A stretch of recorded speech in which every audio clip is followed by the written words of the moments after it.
Hello, and welcome to the next episode of Ryan Stacy's Silver Screams, the new podcast where each installment I look at some of the defining moments of some of our most favorite horror films.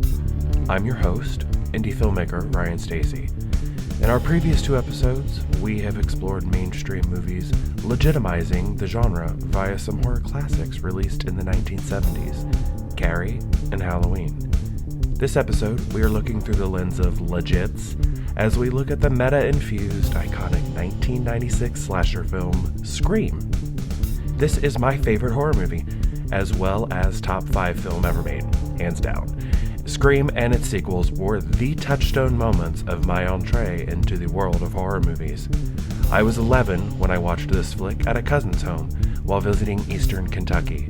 The area is full of lush trees cascading over mountains and down into the hollers, creating a panorama not unlike the area surrounding main character Sidney Prescott's Northern California home. This created the perfect environment to absorb this movie and fall into it with my sisters and my cousins, who were the ones that were insisting we watched it. While Scream was not the first horror film I watched, it was the first to teach me to love them. I was not afraid of this one, just thrilled and chilled, so delighted to go along for this ride with this hip young cast. I was addicted, and I had to have more. Luckily, we got Scream 2 just a few months later, and more films just like it for nearly the next decade.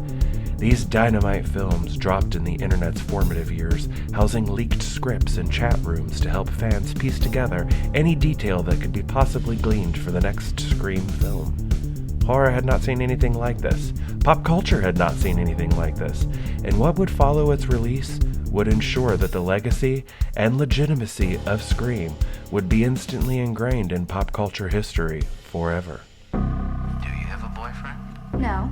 You never told me your name. Why do you want to know my name? I want to know who I'm looking at.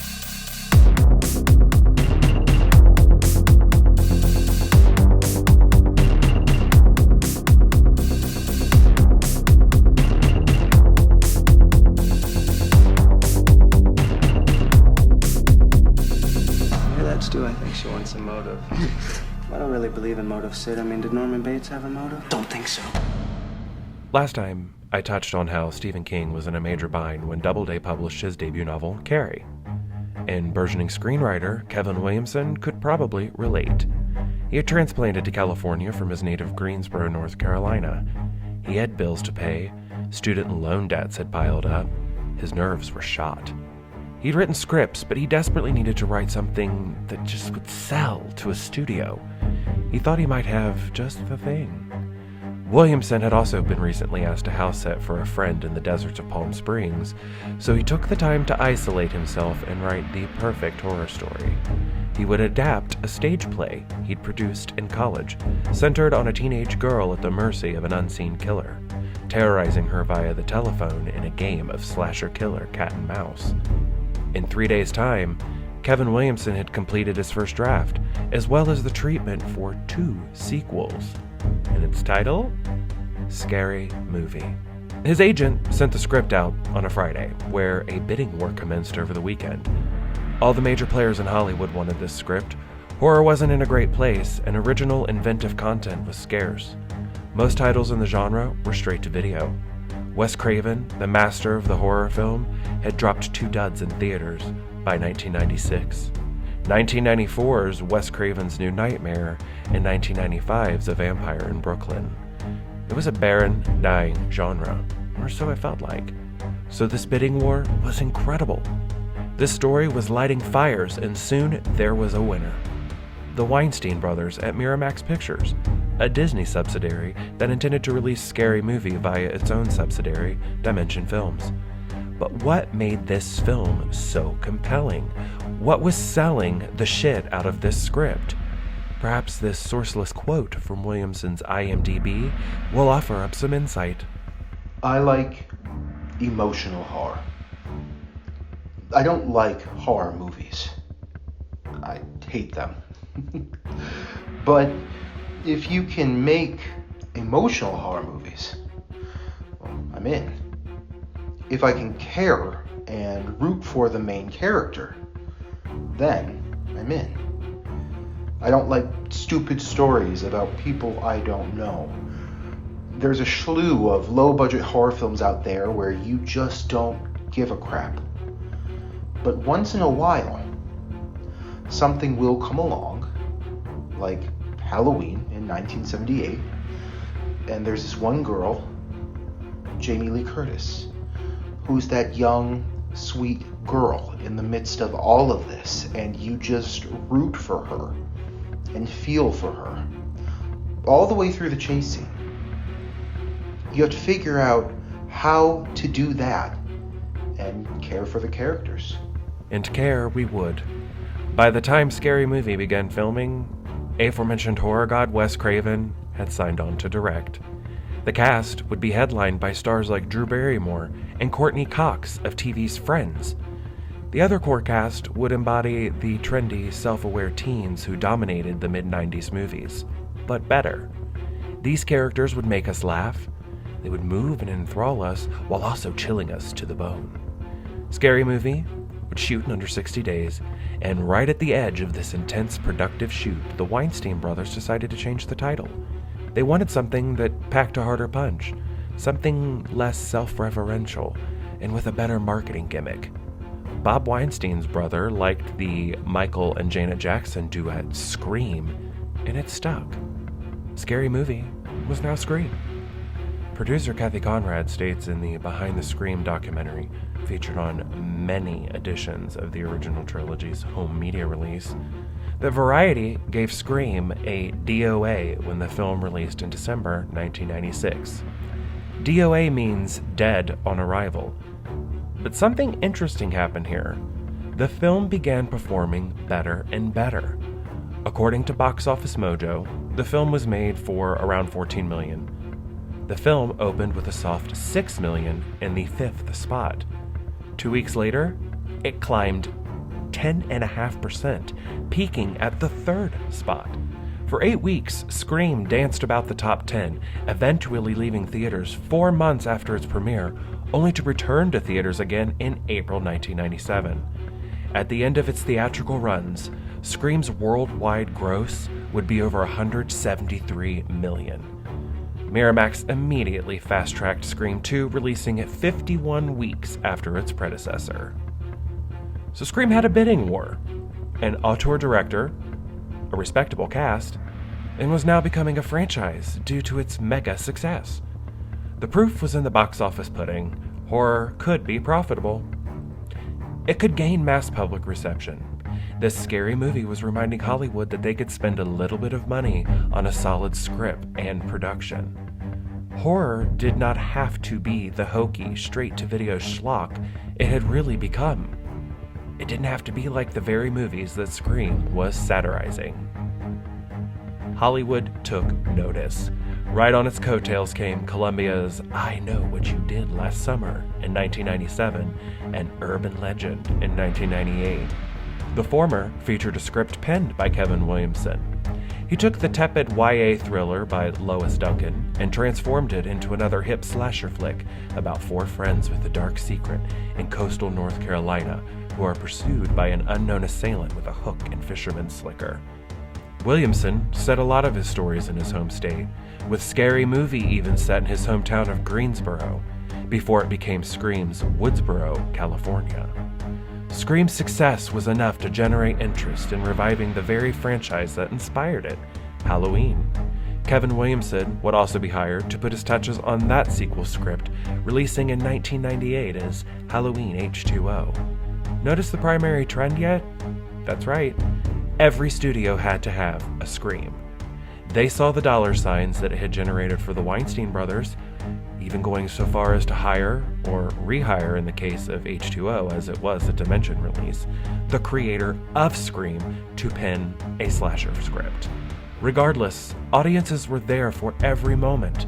The late 90s became saturated with slasher imitations, all trying to recreate that trendy, wordy dialogue Kevin Williamson had now begun blowing up television with on Dawson's Creek. The thing is, none of them really performed like the first Scream. The first sequel, Scream 2, didn't even make as much. and the performances of Scream 3 and Scream 4 just didn't measure up. Here's hoping for the upcoming revival entitled Scream, currently set for release in January 2022. The aforementioned titles from Columbia TriStar were vainly attempted to be converted into franchises. Both received sequels with Scream-like posters and trailers promising the next chilling chapter in their respective stories. In both films, third parts were released with zero fanfare and went straight to home media. Their plots had nothing to do with their prior installments either. The Scream magic really fizzled out in horror just as soon as it had started. So what happened? Well, I can think of two things specifically. The issue of violence in cinema and the Wayans brothers' 2000 comedic spoof Scary Movie. Both affected Scream, the horror genre, and pop culture in general. On April 20th, 1999, the worst mass shooting until that point in U.S. history happened. Students and staff of Columbine High School in Aurora, Colorado, were the targets of a brutal, horrifying attack by two armed pupils.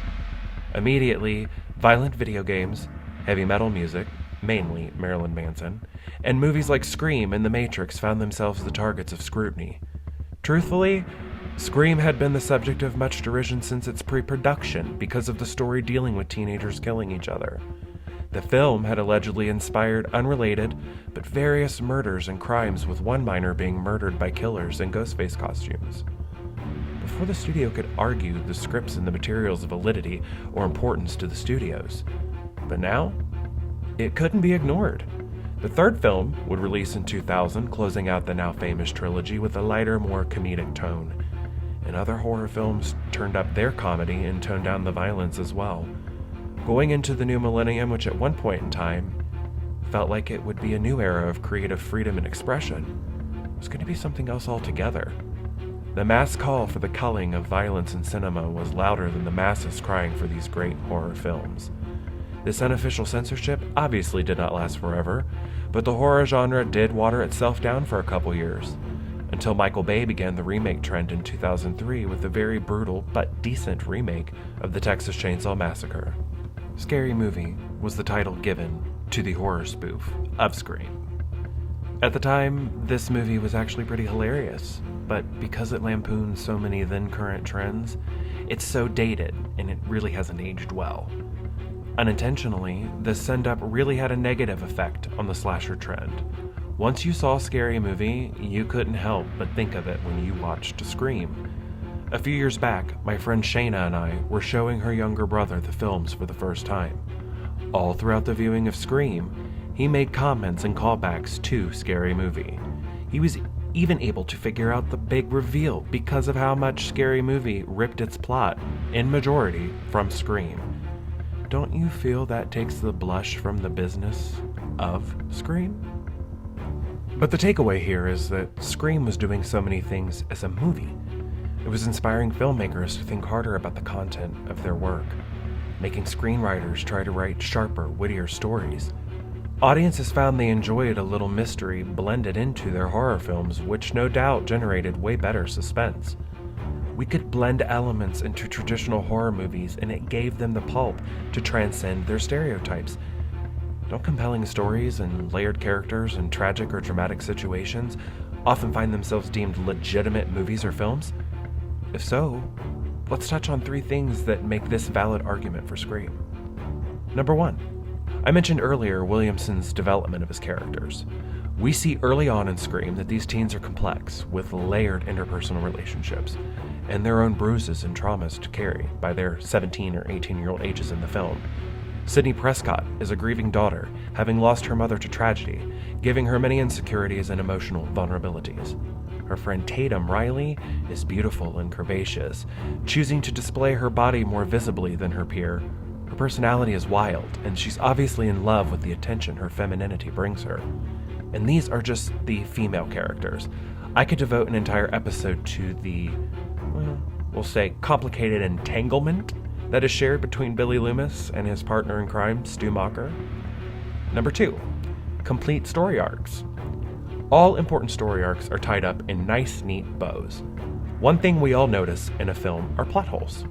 Some are punched through and through with them. Scream really isn't.